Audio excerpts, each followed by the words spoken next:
বাংলাদেশে যখন নাগরিকরা ভারতীয় পণ্য বয়কটের ডাক দিচ্ছে, চাকরির ক্ষেত্রে শিক্ষিত যুব সমাজ রাস্তায় দাঁড়িয়ে আন্দোলন করছে, সেই সময়ে কিছু অসাধু বাংলাদেশি ভারতে প্রবেশ করেছে। ট্যুরিস্ট ভিসা নিয়ে কেউ আবার কাঁটাতারের বেড়া টপকে সূত্র মারফত খবর, তার মধ্যে অধিকাংশ বাংলাদেশি পশ্চিমবঙ্গে আশ্রয় নিয়েছে। যেমন কলকাতা, পশ্চিম মেদিনীপুর, পূর্ব মেদিনীপুর, ঝাড়গ্রাম জেলাতে আমার আপনার মধ্যে ছদ্মবেশে ঘুরে বেড়াচ্ছে, যার প্রমাণস্বরূপ নেট দুনিয়া থেকে সংগৃহীত এই ভিডিও।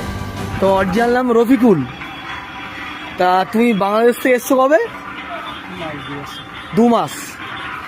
তা 2 মাস থেকে আসার পর তোমার আধার কার্ড হয়ে গেছে, আর থাকছো কোথায় এখন? ঘুনি। তো বাংলাদেশের লোকজন বলছে ভারতের পণ্য ব্যবহার করবেন না, ভারতের জিনিস চালাবেন না, ভেঙে দাও, গুড়িয়ে দাও। আর তোমরা তাহলে এইভাবে এসছো আমাদের